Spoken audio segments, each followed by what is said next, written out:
Art, création d'objets ou de mise en scène spécifiques destinés à produire chez l'homme un état particulier de sensibilité, plus ou moins lié au plaisir esthétique. Si les aliens débarquaient sur Terre et qu'on leur donnait cette définition du dictionnaire, je suis pas sûr qu'ils comprendraient le concept. Et vu que pour comprendre les choses, en tant qu'humain, on aime bien faire des classements, bah on l'a fait avec l'art. Déjà, les Grecs avaient dressé une liste de 9 arts, mais c'était bancal. J'aurais différencié la poésie lyrique de la poésie épique, mais l'architecture et la sculpture, c'était pas des arts du tout.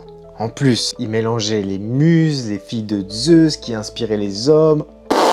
Heureusement qu'on a changé de technique parce que c'était un sacré foutoir. Pareil au Moyen-Âge, l'épicier et le peintre, c'était tous les deux des arts mécaniques parce qu'ils transformaient la matière, tandis que l'astronome et le musicien, c'était des arts libéraux. Toujours pas ça. Il faut attendre le 19e siècle pour qu'on comprenne qu'il faut classifier ça comme il faut, et un certain monsieur Hegel a dressé une liste de 5 arts. Aujourd'hui on en a 9, et je vais vous les présenter à travers une collection de tableaux qui tourne autour d'un personnage imaginaire, Allegoria, la voyageuse temporelle.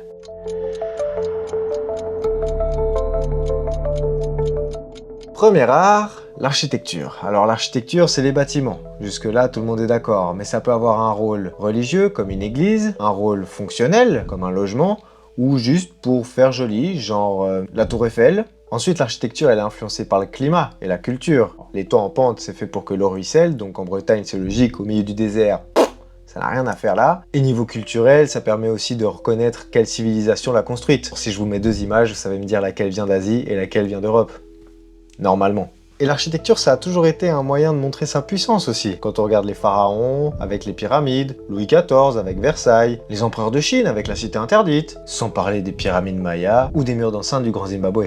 Mais revenons-en à notre voyageuse temporelle qui se rend en Égypte pour la première escale de son voyage à la découverte de la 7e merveille du monde, le phare d'Alexandrie. Alors, si elle est là, c'est pour plusieurs raisons. Déjà, commencer son voyage dans un port, c'est plus logique qu'au sommet d'une montagne. Ensuite, le phare d'Alexandrie, il a plusieurs particularités. Il est basé sur les théories géométriques d'Euclide, le mec pèse à l'époque. Du coup, la base du bâtiment est carrée, le deuxième étage est octogonal et le troisième et dernier étage est cylindrique. Sa deuxième particularité, c'est qu'il se hisse à 135 mètres de haut, ce qui est énorme à l'époque, sachant qu'on n'avait pas du tout les mêmes machines qu'aujourd'hui. Le rayon qu'il produisait était visible à plus de 50 km à la ronde et a guidé les marins pendant plus de 1000 ans. En plus de ça, le mot phare vient de Pharos, qui est le nom de l'île sur laquelle se trouvait le phare d'Alexandrie. Malheureusement, le bâtiment disparaîtra complètement à la fin du Moyen-Âge, détruit par les intempéries et les séismes à répétition sur plus de 1000 ans. Mais dans l'ensemble, il devait ressembler à peu près à ça. Ce sera tout pour le premier art. Passons directement à la deuxième étape de notre voyage. La liste est encore longue. Deuxième art, la sculpture.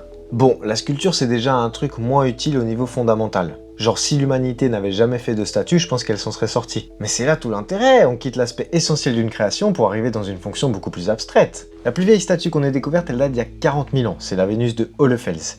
40 000 ans, c'est des dizaines de milliers d'années avant l'invention de la roue. Pourtant, je sais pas, on aurait pu y penser avant, mais non, on a préféré faire des statues.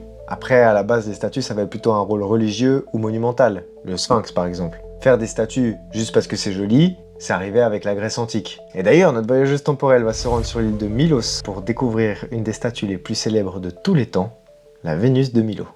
Alors notre voyageuse, elle va traverser la Méditerranée pour rejoindre l'île de Milos, et particulièrement pour aller visiter une villa sur la façade de laquelle il y avait une niche où était posée la statue d'Aphrodite. Vous vous doutez bien qu'à la base, la dame, elle avait ses deux bras, mais on ne les a jamais retrouvés, donc on ne sait pas dans quelle position ils étaient. Néanmoins, il y a quand même deux théories qui ressortent assez souvent et qui sont plus solides que les autres. Soit elle regardait son reflet dans le bouclier d'Arès, qui était le dieu de la guerre chez les Grecs, et son amant aussi par la même occasion. Soit elle tenait dans le creux de sa main la pomme de la discorde, un mythe qui est censé déterminer qui est la plus belle des déesses. Je sais pas vous, mais une histoire de pommes, de miroir, de jalousie sur qui est la plus belle, ça me fait penser à une autre histoire. Bref, ne sachant pas laquelle des deux versions est la vraie, sur cette toile, elle ne porte rien. Par contre, un truc dont on est à peu près sûr, c'est qu'à la base, la statue, elle était colorée. Parce que les statues grecques, elles étaient pas blanches, c'est juste que les pigments se sont effacés au fil des siècles.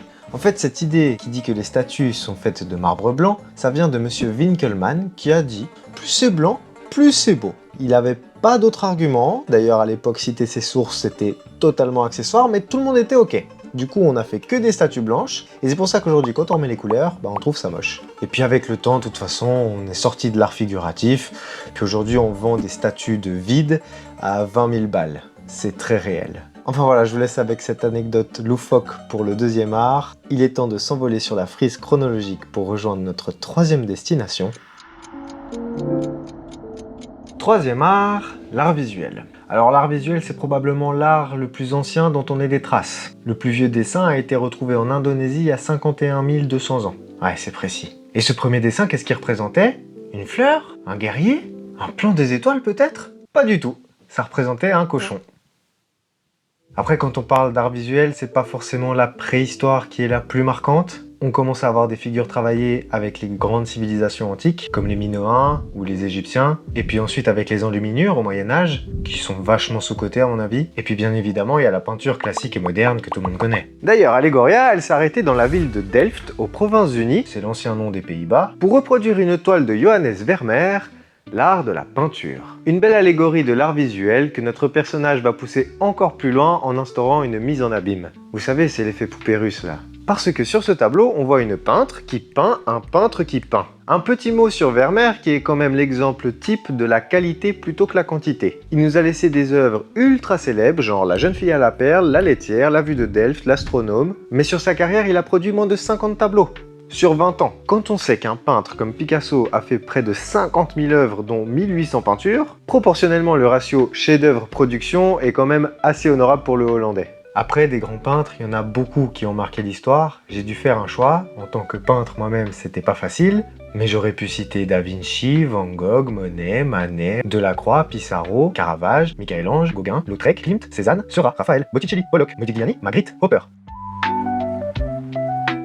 Sur ce, on va rejoindre notre voyageuse temporelle pour la 4e étape de son périple, qui n'est autre que... le 4e art, la musique. La musique, c'est un sacré morceau ça. Si les 3 derniers arts faisaient appel à la vue, là on a le droit au seul art qui fait uniquement appel à l'ouïe. Quand on y pense, c'est une dinguerie parce qu'on peut conduire en écoutant de la musique, faire du sport en écoutant de la musique, travailler, ou juste en fermant les yeux. C'est pas possible de faire ça avec les autres arts. Waouh, incroyable ce tableau. D'ailleurs, j'ai pas de source sur ce que je m'apprête à dire, mais quand on y réfléchit bien, tout le monde a déjà sifflé un air ou chantonné quelque chose. Ce qui veut dire que la musique, c'est potentiellement l'art le plus vieux de tous les temps. Bah oui, parce que forcément, même dans les cavernes, il y en a un qui poussait la chansonnette de temps en temps. Mais vu que j'ai aucune preuve scientifique de ce que j'avance, je vous laisse en débattre en commentaire. On sait jamais, peut-être qu'on tient quelque chose là. D'ailleurs, vous vous souvenez de la sculpture la plus ancienne? Devinez d'où vient l'instrument de musique le plus ancien qu'on ait jamais retrouvé? Eh oui, ça vient de la même grotte à Hohlefels. C'était une flûte qui date d'il y a 35 000 ans. Voilà. Allegoria, elle va pas chercher à nous présenter un instrument en particulier, mais plutôt à une manière de composer la musique. C'est pourquoi elle s'est arrêtée dans la ville de Leipzig en 1744, car c'est ici que Jean-Sébastien Bach a terminé de composer le clavier bien tempéré. Alors le clavier bien tempéré, c'est quoi? En fait, c'est une œuvre répartie sur 2 recueils qui comptent en tout 48 morceaux, qui a totalement révolutionné la manière de composer la musique. Rien que ça. Pour faire simple, Bach a démontré qu'il était possible de moduler les tonalités à l'infini. Alors aujourd'hui ça nous paraît logique, mais à l'époque c'était une révolution. Pour vous donner une idée de l'importance de cette composition, dites-vous bien que Chopin commençait toutes ses journées par un de ses morceaux, et que Schumann a dit, je cite, « La musique doit à Jean-Sébastien Bach ce qu'une religion doit à son fondateur. » À peine dans l'excès le mec, mais t'inquiète. Après la musique elle a tellement de visages que ce serait impossible de donner tous les styles qui existent. Le rock, la pop, le jazz, le blues, le rap, l'électro, le classique. Et si je continue comme ça, je vais ouvrir une chaîne qui parle que de musique. En fait, la musique, elle est tellement omniprésente qu'on s'en rend même plus compte. Genre les spots publicitaires, les annonces de train en gare, sans oublier la musique d'ambiance dans un film ou dans un ascenseur. Si vous aimez les chiffres, dites-vous que chaque jour, il y a 120 000 morceaux de musique qui sont uploadés sur les plateformes de streaming. Si on gravait chaque morceau sur un disque et qu'on les empilait, ça ferait une tour haute de 144 mètres tous les jours. Combien? Mais ne nous étalons pas trop sur le sujet, allons directement à la prochaine étape de notre voyage. 5e art, la littérature. Cet art, c'est probablement le plus impactant de toute l'histoire, parce que déjà, littérature et histoire, c'est quand même assez lié, même si les récits oraux sont considérés comme de la littérature. Mais vu que les paroles s'envolent et que les écrits restent, bah c'est l'épopée de Gilgamesh, datée d'il y a 4500 ans, qui est considérée comme le plus vieux récit. En plus, quand on y pense, sans littérature, il n'y aurait pas les religions. Et sans religion, il n'y aurait pas les bâtiments religieux. Et sans les bâtiments religieux, l'architecture ne serait pas ce qu'elle est aujourd'hui. Pareil pour la sculpture, le nombre de statues à l'effigie de divinités prouve quand même bien l'impact des écrits religieux sur l'art. Idem pour la peinture. Il suffit de regarder les peintures du 16, 17 et 18e siècle pour se rendre compte que les écrits religieux c'était quand même une sacrée source d'inspiration.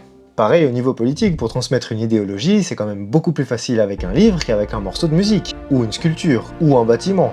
Sur ce tableau, Allegoria a quitté l'époque moderne pour rejoindre la ville des Lumières à l'époque contemporaine. Pour la première fois, Allegoria va faire un choix partial puisqu'elle va sélectionner 2 œuvres écrites par des auteurs noirs. Le premier, Ésope, auteur grec d'origine éthiopienne, est le véritable auteur des fables que l'on a attribuées à La Fontaine. Le deuxième, c'est Alexandre Dumas, parce que les gens ne le savent pas forcément, mais Dumas c'était le fils du premier général noir de l'armée française.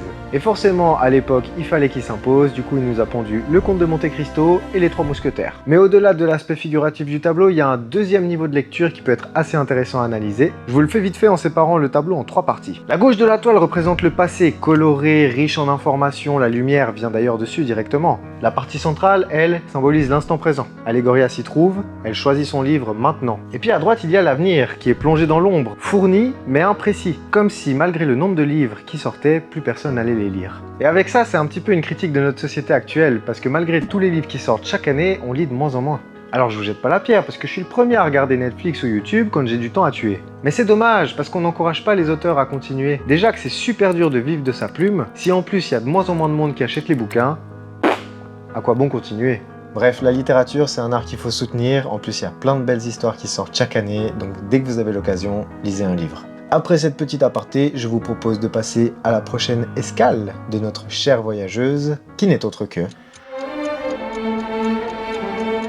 6e art, l'art de la scène.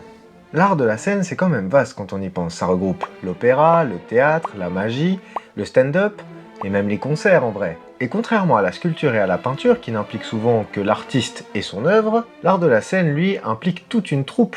Même pour un one-man show, il faut que quelqu'un gère l'éclairage, l'acoustique, peut-être les décors, s'il y en a, et tout ce beau monde doit être synchronisé parce que le public, il est là, en direct, il n'y a pas le droit à l'erreur. Comme pour les autres arts dont on a parlé, les premières scènes, elles datent pas d'hier. Par exemple, les Grecs qui avaient fait leur classification de 9 arts, tous ces arts se jouaient sur scène, en tout cas la plupart. Et ça tombe bien parce que les 2 plus vieilles pièces de théâtre connues datent de 72 avant Jésus-Christ et elles sont grecques.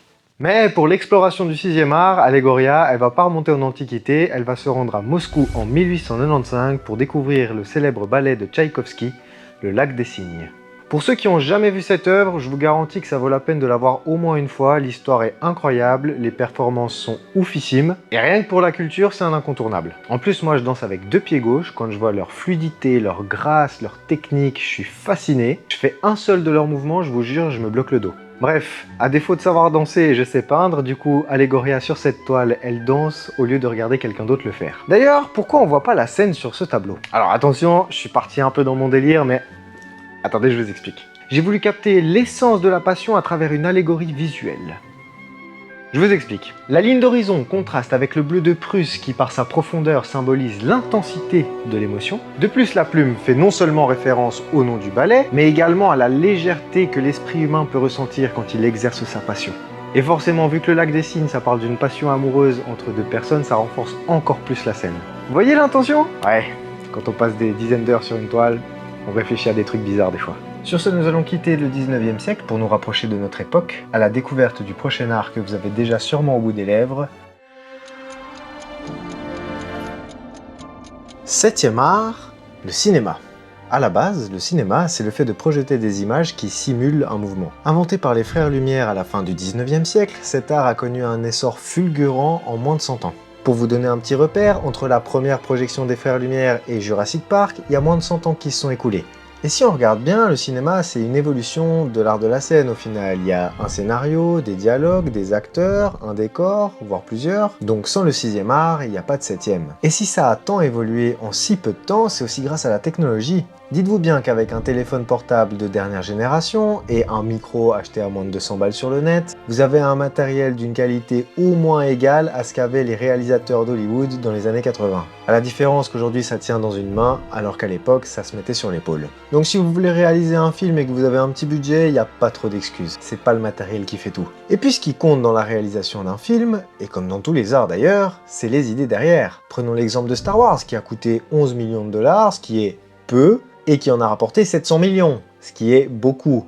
Pour prendre un exemple du cinéma français, Intouchable a coûté moins de 10 millions et en a rapporté plus de 300 millions. A l'inverse, certains ont des budgets immenses et font un flop total. C'est le cas de L'Île aux Pirates qui avait un budget de plus de 150 millions et dont les recettes n'ont même pas réussi à couvrir le budget initial.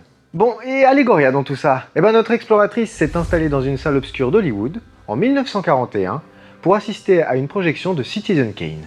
Pourquoi Citizen Kane? Parce que ce film a été précurseur dans plein de domaines. Déjà, la narration visuelle est beaucoup plus forte que dans les autres productions de la même époque. On peut parler de la profondeur de champ, des angles de caméra, de la gestion de la lumière et de la maîtrise du son qui était révolutionnaire. Mais même au niveau du scénario, avec une narration décousue, l'utilisation de flashbacks qui permettait au spectateur de réfléchir par lui-même, c'était pas courant à l'époque. Et c'est pour ça qu'Allegoria elle est toute seule dans la salle. Parce que quand quelque chose est trop innovant, souvent le public accroche pas directement. Petite anecdote supplémentaire, vous avez remarqué que c'était dans une salle qui ressemble à une salle de théâtre, c'est parce que c'est une salle de théâtre. Vu que pendant longtemps les salles de cinéma c'était des salles de spectacle reconverties, et que pour le précédent tableau il n'y avait pas de décor précis, je me suis dit faire d'une pierre deux coups, c'est parfait, emballer, c'est pesé, let's go. Après avoir passé en revue ce 7e art riche en informations, il est temps d'aller découvrir le suivant, un peu moins connu, mais tout aussi passionnant. 8e art, l'art médiatique. Alors je vais faire un mini disclaimer sur la définition de cet art. Tout le monde s'accorde pour dire que c'est le 8e, mais personne n'a la même définition. Une fois, on dit que c'est la radio, la télé et la photo. Mais la source d'à côté va rajouter l'informatique, ou la performance, ou même le son. Mais dans ce cas, le son c'est plus le 4e art, la performance c'est plus le 6e, et puis il y a ceux qui disent que c'est l'intervention de la technologie. Dans ce cas-là, le cinéma devrait en faire partie, mais pas vraiment parce qu'il a eu un impact culturel majeur. Bref, s'il y a un élément qui revient à chaque fois, c'est la photographie. C'est pour ça que je me suis concentré sur ce média pour parler du 8e art, au moins je prends pas trop de risques. Inventée au début du 19e siècle et démocratisée au fil du temps, la photographie a, dès ses débuts, été utilisée de manière artistique. D'ailleurs, les premières retouches photographiques et les premiers photomontages remontent à 1850, la preuve qu'on n'a pas attendu l'arrivée de Photoshop pour modifier les photos. À titre de preuve, la photo la plus chère de l'histoire, adjugée à 12,5 millions de dollars en 2022, est une photo de Man Ray qui a été retouchée à la main. Il s'agit du violon d'Ingres. Et notre voyageuse dans tout ça, pour la première fois depuis le début de son voyage, Allegoria remonte le temps pour se rendre à Paris en 1937 dans le studio de Pablo Picasso. Si le peintre appartient au 3e art, ce n'est pas le cas de sa compagne de l'époque, Dora Maar, qui était une photographe de génie. Lors de la création du célèbre tableau de Guernica, la photographe va immortaliser les différents ajustements créatifs et l'évolution du tableau. Malheureusement, son travail sera reconnu bien plus tard, et Allegoria a beau chercher dans les journaux, elle ne trouvera rien concernant la photographe. Brisée psychologiquement par le cubiste et longtemps reléguée au rôle de muse et compagne de Picasso, l'emprise du peintre sera telle qu'elle mettra l'appareil photo de côté pour se mettre à la peinture. C'est pour ça que le tableau ne montre pas directement Dora Maar, mais la suggère avec le rayon de soleil qui traverse la pièce. Et pourquoi un rayon de soleil? Eh bien tout simplement parce que la lumière c'est la base de la photographie, que les moments photographiés sont éphémères comme un rayon de soleil, et que pour une fois c'est le tableau de Picasso qui est dans l'ombre, et pas l'inverse. Nous avons fait le tour de ce 8e art, il est temps pour nous de rejoindre notre prochaine et avant-dernière destination, qui n'est autre que... 9e art, la bande dessinée. Définir le 9e art, c'est pas forcément le truc le plus compliqué. En gros, c'est une série d'images narratives, placées dans des cases, qui se suivent pour faire avancer le récit. Les dialogues des personnages sont présentés sous forme de bulles, ou de phylactères pour ceux qui veulent se la péter, et des encadrés narratifs peuvent être ajoutés pour donner des informations supplémentaires. Donc, dans cet art, il y a 3 grandes familles. La BD franco-belge, le comics américain et le manga. Jusqu'ici, tout le monde est plutôt d'accord. Le gros sujet de Discord, c'est de savoir qui a inventé la bande dessinée. Les moines enlumineurs du Moyen-Âge qui utilisaient déjà le phylactère, ou alors les rouleaux illustrés qui datent de l'époque d'Edo au Japon. Ou encore le Suisse Topfer, qui aurait été le premier à réunir les codes de la bande dessinée moderne au milieu du 19e siècle. Je vous laisse en débattre en commentaire. À titre personnel, je pense juste qu'à différents moments de l'histoire, à différents endroits sur Terre, on s'est demandé comment lier l'image et le texte et on a eu tous la même idée. Mais maintenant qu'on s'est demandé qui de l'œuf ou de la poule est arrivé en premier, on peut regarder l'impact culturel qu'a eu la BD sur notre monde. Rien que pour les personnages emblématiques qu'elle a fait naître, comme Superman, Spider-Man, Iron Man et j'en passe, Astérix, Titeuf, Tintin, sans oublier Naruto, Luffy, Son Goku, sans le 9e art, tous ces personnages n'auraient jamais vu le jour. Mais alors, dans quel pays va se rendre Allegoria cette fois-ci? Eh ben, au pays du soleil levant pour découvrir Dragon Ball. Alors à la base, j'hésitais entre plusieurs œuvres, mais 3 jours avant que je commence le tableau, Akira Toriyama, l'auteur de Dragon Ball, est décédé. Et vu que j'ai grandi avec cette œuvre et que je me suis bousillé l'animé au moins 5 fois, ouais, je suis atteint, bah dans ma tête il n'y avait pas débat. Mais bon, j'avais quand même conscience de mon manque d'objectivité sur le moment, du coup j'ai composé la toile pour faire honneur au 9e art de manière générale. Allegoria elle est assise dans une salle assez sobre qui symbolise le support papier. Il y a une grande fenêtre bordée de noir qui symbolise les cases dans lesquelles se déroulent les scènes, et si vous regardez bien, les 3 nuages qui passent au-dessus du mont Fuji font référence aux bulles de pensée dans la bande dessinée. Je m'arrêterai là pour la découverte des arts officiels, mais notre voyageuse n'a pas terminé son périple. Il lui reste une dernière destination avant de retourner dans le flux temporel. 10e art, l'art numérique. S'il y a bien un art qui appartient à notre époque, c'est bien celui-là. Grâce à l'informatique et à Internet, on est capable de repousser les limites de tous les arts que nous avons vus précédemment. Peindre la Joconde dans le style de Modigliani ou Van Gogh? Pas de problème. Créer un film d'espionnage de 2h30 en plan séquence, c'est comme si c'était fait. Mais au final, si nous parvenons à faire ça avec les IA, nous ne faisons au mieux qu'enrichir les arts déjà existants. Et il est là le danger, en faisant toujours la même chose, on finit par tourner en rond et on n'innove plus. Parce que ça devient difficile et que nous sommes entourés d'objets conçus pour nous faciliter la vie, ce qui nous fait perdre le goût de l'effort. Regardons un peu où est Allegoria pour sa 10e et dernière étape. Arrivée dans un futur imprécis, sans lieu, ni temps, elle remarque que cette société futuriste ne produit rien. Les IA sont moins chères, plus rapides, font moins d'erreurs, maîtrisent tous les styles, et quand bien même un nouveau mouvement émergerait, en quelques heures elle est capable de le recopier à la perfection. Déçue par ce que le monde est devenu, et du manque de responsabilité de l'humain envers l'art qu'il a mis des milliers d'années à construire, elle fait don de ses connaissances aux machines, qui les utiliseront pour les 1000 prochaines représentations d'une femme qui danse en peignant un tableau de Vermeer dans un style photographique devant le phare d'Alexandrie. Cet art qui est en train de naître doit, comme tous les autres, être dompté, codifié, appréhendé par les artistes et le public. Tout comme l'architecture ne s'est pas arrêtée à 4 murs et un toit, l'art visuel ne s'est pas cantonné à un cochon peint sur le mur d'une grotte, et la musique s'est étendue à des instruments et pas juste au son de notre voix. Puisque le voyage d'Allegoria est une histoire, il fallait bien terminer sur une morale. Le caractère dystopique du dernier tableau est certes un petit peu pessimiste, mais sans pessimisme, il n'y aurait pas les optimistes pour venir équilibrer la balance. Partons du principe que les artistes ne finiront pas tous au chômage, que l'informatique n'est qu'une nouvelle opportunité de créer un 10e art, parce que je suis persuadé qu'à l'arrivée de l'appareil photo, mes confrères de l'époque ne devaient pas regarder cette invention d'un très bon œil. Et pourtant, ça n'a pas empêché à la peinture de continuer à se développer, comme quoi il ne faut jamais abandonner et redoubler d'efforts afin de surmonter les obstacles qui se dressent devant nous.